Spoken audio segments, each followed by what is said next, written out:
मसापा पुणेचे कार्यवाह असलेले उद्धवजी महाराष्ट्रातील नामवंत आणि भावनाप्रधान कवी असून त्यांचे केशर माती, मानवधरा, हृदयरंग, अस्वस्थायन आणि आम्ही घामाचे धनी हे 5 कविता संग्रह प्रकाशित आहेत. साहित्याच्या विविध अंगांना स्पर्श करणाऱ्या उद्धवजींच्या जुनी गावं, नवी वाट आणि इतर 3 कादंबऱ्या, एक सामान्य माणूस हे नाटक, काळीज मूळ हा कथासंग्रह आणि केशरगंध हे ललित प्रकाशित आहे.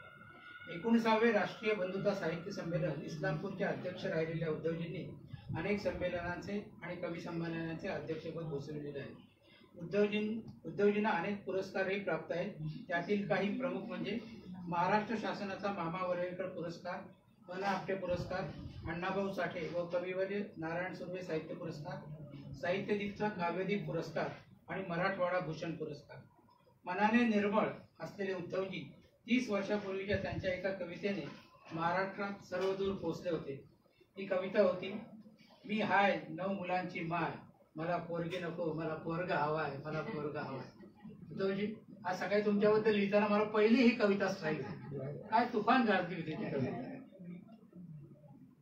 त्या उद्धवजींना मी त्यांच्या अध्यक्ष म्हणून व्यक्त करण्याची विनंती करतो. उद्धव नावाला खूप मोठी चर्चा आहे.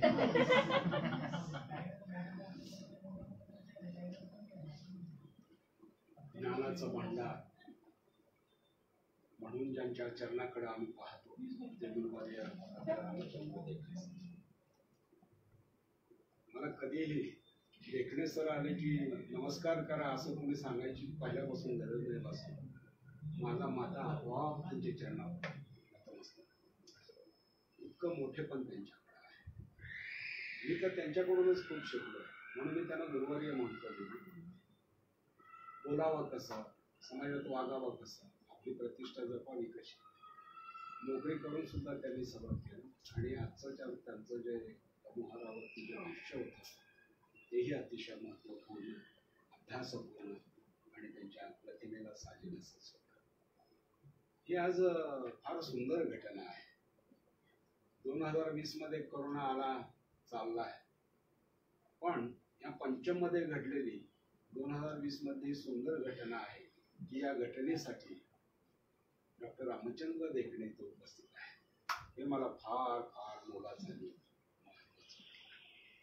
दुसरी गोष्ट, माझ्या बहिणाबाई, मी बहिणाबाई म्हणून ज्या आमच्या हात माझे बंधू आहेत देखील, त्या नुसत्या प्रकाशिका नाही, त्या काय आहेत, त्यांचा प्रवास सगळा मला माहिती आहे. त्यांचा संघर्ष मी पाहिलेला आहे.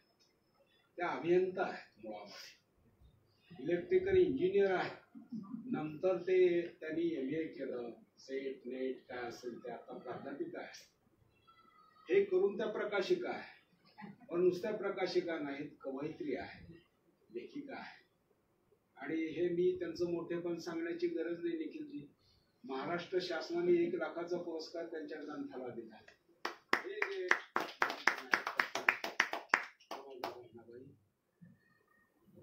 बघा ना, तमोहरा हे नाव आहे आणि प्रकाशक आहेत यशोदीप. म्हणजे यशोदीप मध्ये तमोहरा आहे. माझे आवडते कवी पुण्यात आल्यापासून खरोखर त्यांच्या कब्बशी कवितेपासून भारावून गेलो होतो. कप्पा नावाचा कविता संग्रह आला. डॉक्टर सुधीर रसाळ, महाराष्ट्रातले नामवंत समीक्षक, यांची अभ्यासपूर्ण प्रस्तावना त्या संग्रहात. माझे आवडते कवी, नेहमी मी त्यांचा आदर करत असतो. कारण नुसते कवी नाहीत, ते एक समाजाला दिशा देण्याचं काम करणारे कार्यकर्ते पण आहे. साहित्यदीपच्या माध्यमातून त्यांनी खूप मोठं काम केलं. धनंजयजी, आदरणीय बबनजी पोद्दार, माझे मार्गदर्शक, मला खूप अभिमान वाटतो की उद्धव कानड्यांचा अमुक इथं हे व्हायला हे मी नाही, त्यांनी ध्यास घेऊन काही गोष्टी केलेल्या आहेत. एवढं माझ्या कवितेवर त्यांनी प्रेम केलं आणि त्यांच्या कथेवरही मी लिहिलेलं आहे. कथाही अप्रतिम आहेत त्यांच्या. असे आदरणीय ज्येष्ठ ग्रामीण कथाकार बबनजी पोद्दार. खरं तर सगळं कौटुंबिक कार्यक्रम आहे. संजय सर समोर आहेत, ही त्यांच्या शाळेत ते मुख्याध्यापक आहेत. आणि आशाताई नगरसेविका आहेत. मग साध्या नगरसेविकांना मी पाहायला तिथं जाऊन की जमिनीवर पाय असणाऱ्या आणि समाजभान असणाऱ्या, समाजाकडे लक्ष देणाऱ्या, गोरगरिबांना मदत करणाऱ्या, तळमळ आणि कळवाळा ज्यांच्या हृदयात आहे अशा नगरसेविका आहे. आणि विजयराव तर माझे खूप आता 25-30 वर्षापासूनचे मित्र आहेत. त्यांचं पहिला घरटं कविता संग्रह सुधाकर निर्णयकर आम्ही प्रकाशित केलं होतं. पण माझी आणखीन जवळीक अशी आहे, बहिणाबाई, माझे प्राचार्य होते पॉलिटेक्निकला. ते प्राचार्य भाऊ आणि विजयराव इंजिनिअरिंगला एका वर्गात. विजयराव माझ्या भावाच्या मैत्रीमुळे ते माझ्या घरी यायचे. तेव्हापासून त्यांची आणि माझी ओळख आहे. मी परवा त्याला 1 महिन्यापूर्वी त्यांचं शेत पण बघून आलो. म्हणाले, सर चला शेतावर. चला, मला छान बरं वाटते, कोरोनातून मुक्त जरा जाऊ तुमच्या गावाकडे, शेतावर जाऊ. हा नुसता कवी नाही, लेखक नाही, समाजभान असणारा प्रतिभावंत आहे, यात काही वाद नाही. त्यांनी आपली जमीन जोपासली आणि ती शेती करतात. इथून शेती करणं खूप आवड आहे. मी शेतकरी आहे, पण मला पुण्याहून शेती होतच नाही, करूच शकत नाही. पण त्यांचंही कौतुक मी करतो. सगळे प्रतिभावंत आहेत, देखील जे काम उत्कृष्ट काढले तुम्ही.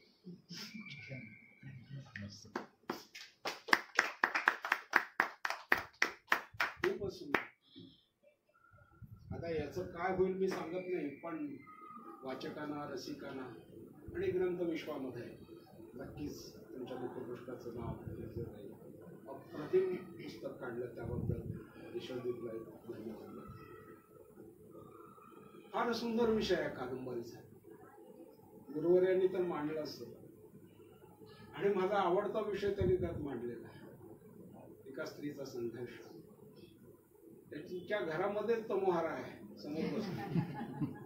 मला तर वाटतं बहिणीचाच आदर्श त्यांनी या प्रतीकांमधून बहिणीचं कार्य जे आहे, अंधार दूर करून उजेडाच्या वाटेने प्रवास कसा करायचा, निर्भयपणे पिंपरी चिंचवड करणार, हाच तमोहाराचा अर्थ आहे. दुसरा काय? कवी यशवंतांची फार सुंदर कविता आहे, कवीचं स्मारक. तमोहारा काय प्रकार असतो? कवी यशवंतांची फार सुंदर कविता आहे, कवीचं स्मारक म्हणून. कविता मोठी आहे, मी काही सगळी कविता सांगत नाही ताई, फक्त आशय सांगतो त्या कवितेचा.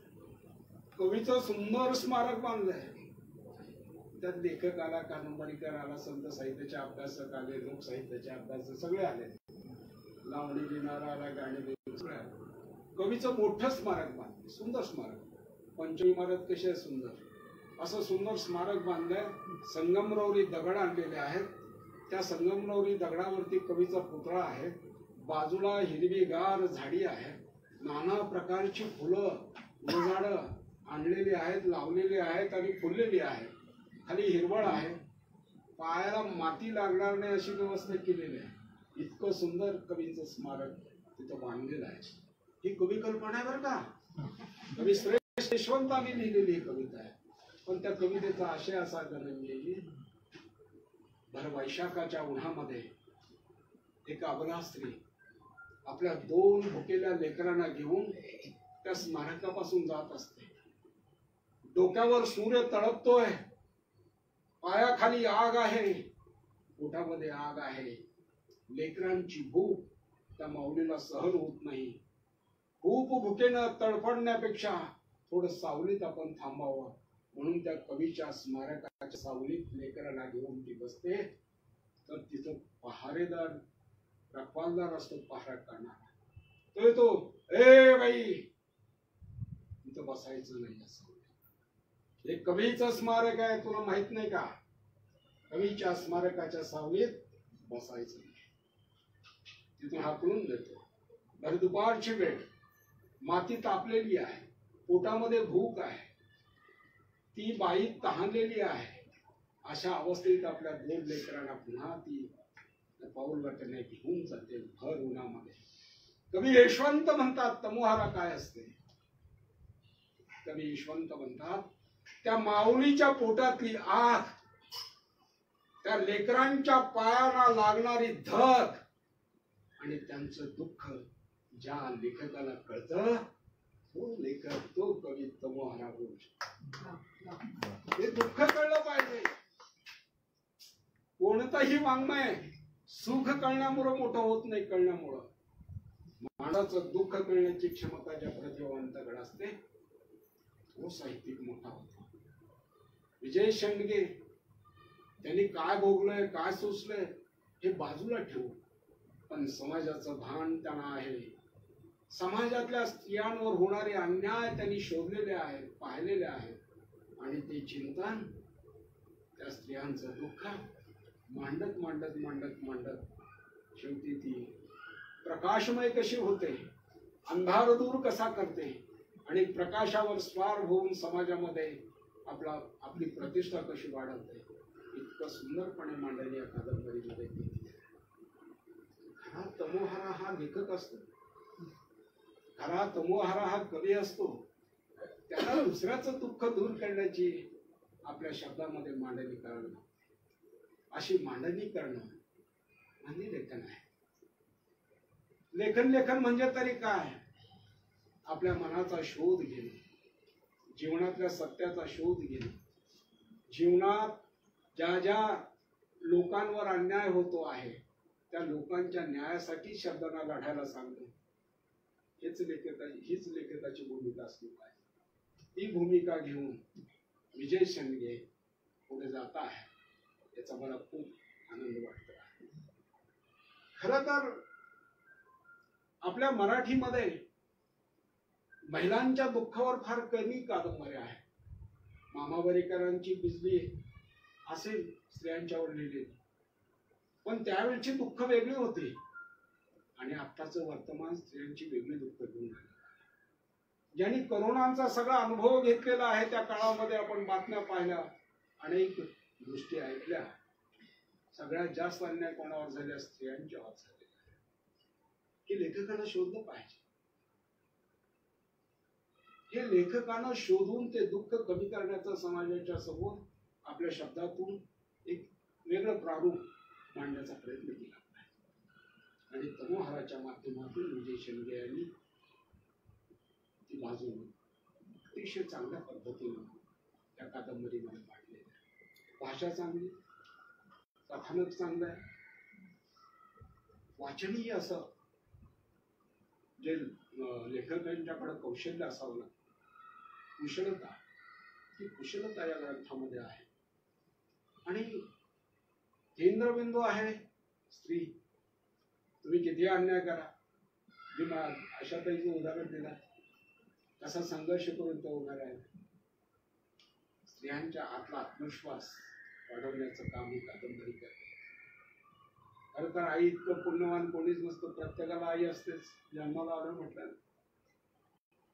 पण कवीची भूमिका आईसारखी असली पाहिजे, आईसारखीच लेखकाची भूमिका असली पाहिजे. आमच्या प्रकाशिका कवयित्री त्यांची भूमिका तशी असते, अशी भूमिका कवीची लेखकाची असली पाहिजे आईसारखी. तर आईसारखी म्हणजे कशी? आईचं हृदय, कवीचं हृदय म्हणजे लेखकाचं, आणि फुलाचं हृदय, याच्यात काही फरक नसतो. बरोबर आहे. आईचं हृदय, कवीचं हृदय आणि फुलाचं हृदय याच्यात काही फरक नसतो. आई सगळं दुःख पचवते, सगळा अंधार पचवते, आणि आपल्या लेकरांना सुख देण्याचं. फुलं काटे पचवतात, टोकदार काटे पचवतात आणि दुसऱ्यांना सुगंध देतात. कवी, लेखक किंवा संत साहित्याची आपली सोपी गोष्ट नसते. कवी लेखकाची सुद्धा ही भूमिका असली पाहिजे, असतेच. जीवनातले सगळे निखारे पचवून लेखक लिहित असतो, जीवनातले सगळे निखारे पचवून कवी शब्दांमधून बोलत असतो, आणि हे शब्द अंधार दूर करणारे असतात, अंधार देणारे नसतात. म्हणून मला विजय शेंडगे यांची भूमिका फार मोलाची आणि महत्वाची वाटते.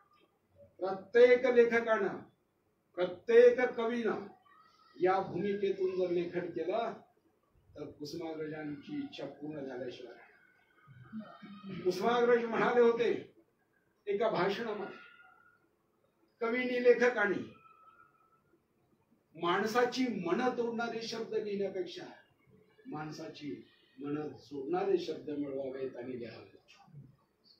मन जोडता आली पाहिजे. मन जोडली नाही तर कुठल्याही वाङ्मयाचा काही उपयोग नाही.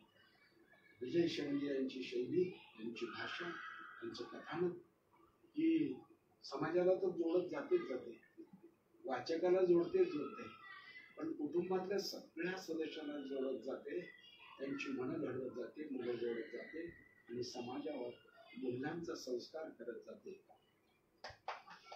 मूल्यांचा संस्कार ही फार मोलाची आणि महत्वाची गोष्ट आहे. लक्षात ठेवा. सगळं करू शकतो, बोलायला सोपं आहे. एका खोलीमध्ये संसार आहे, वडील म्हणतो माझ्या मुलांना चांगला आदर्श बनवायचं. कसं सानेगुरी सारखं कसं बनवायचं? सानेगुरी कसं बनवणार बाबा? मुलांचे संस्कार व्हावे लागतात, संस्कार करावे लागत नाहीत, व्हावे लागतात. म्हणजे मूल्य आई वडिलांनी जर आचरण केलं मूल्यांचं तर मुलं आपोआप ती मूल्य संस्कार घेतात, जतन करतात आणि मोठी होतात. माझ्या आईनं मूल्यांचे संस्कार माझ्यावर केले म्हणून तर मी शब्दांचं बोट धरून धरून धरून त्या मूल्यांच्या जीवावर आहे. डॉक्टर रामचंद्र देखणे यांनी आमच्यावर मूल्यांचे संस्कार केले. त्या मूल्यांचे संस्कार आपोआप आमच्या मनावर झालेले आहे. आईने केले, गुरुनी केले, तशी शब्दांनीही माझ्या मूल्यांचे संस्कार जतन केलेले आहे. आणि ही परंपरा विजय शेंडगे यांचे शब्द पुढे निघून जात आहे, याचा मला खूप खूप आनंद होतो आहे. विजयराव, तुम्ही मुळात कवी आहात, कादंबरीकार आहात. एक 4-5 महिन्यातच त्यांचा कथासंग्रह येईल. त्या कथासंग्रहाच्या सगळ्या कथा मी वाचलेल्या आहेत. कथाही चांगल्या लिहू शकतो. म्हणजे तुम्ही सगळे प्रांत हळूहळू हळूहळू आता पालांतरान करता. आणि काय काळजी करता तुम्ही? यशोदीप शेजारी असल्यावर तुम्हाला काय अंधाराची काळजी नाही. काय सुंदर पुस्तक काढले. मी मगाशी म्हणालो असं तुमच्यावर प्रेम करत हे पुस्तक त्याने काढले. यशोदीपची मी अनेक पुस्तकं पाहिलेली आहेत. खूप सुंदर निर्मिती असते. आणि निखिल जे आहेत, ताई आहेत, हे सगळे मनावर प्रेम करत ही ग्रंथ निर्मिती करतात. त्यांचंही कौतुक केलं पाहिजे, त्यांचंही अभिनंदन. शेवटी एवढंच नाही, कुठल्याही साहित्यानं किंवा लेखकानं लिहित असताना अंधार आणि उजेड याच्यातलं अंतर समाजाला समजून सांगण्याचा प्रयत्न. जन्मापासून अंधार पाहतो, जन्मापासून उजेड पाहतो. कवीवर उजेडाचा अर्थ कळला नाही, अंधाराचाही मला कधी कळला नाही. जो काही कळला तर आज सरांच्या भाषणामुळे कळला. मी एक कविता लिहिली होती, सगळे आठवत नाही. दिवसातला उजेड मी काढून घेतो, दिवसातला उजेड मी काढून घेतो, तेव्हा या अंधारात शिल्लक असतो. रात्रीतला अंधार मी काढून घेतो, तेव्हा उजेड शिल्लक असतो. काय उलटी तर आहे जीवन जीवन. उजेड दिवसातला उजेड काढून घेतो तेव्हा अंधार शिल्लक राहतो. रात्रीतला अंधार काढून घेतो तेव्हा उजेड शिल्लक राहतो. म्हणून जातो उजेड काय अंधार काय. हेच खरे की माणूस स्वतःभोवतीच फिरत असतो. माणूस स्वतःभोवतीच फिरत. हे स्वतःभोवती फिरणं जेव्हा थांबेल तेव्हा आपली दृष्टी अंधार आणि उजेड यांच्या फरकातला भेदभाव शोधण्याचा प्रयत्न करेल. आणि गुरुवर्य म्हणाले तसं की खऱ्या अर्थानं उजेडाचं आणि अंधाराचं नातं स्वतःशी संवाद केल्याशिवाय, स्वतःशी भांडल्याशिवाय अंधारही कळू शकणार नाही आणि उजेड यांच्यातला फरकही कळू शकणार नाही. तमोहरा हेच काम करते आहे अंधार आणि उजेड यातला फरक स्त्रीच्या प्रतीकांच्या माध्यमातून त्यांनी समाजापुढे मांडलेला आहे. त्यांना या ग्रंथाबद्दल मनापासून धन्यवाद देतो.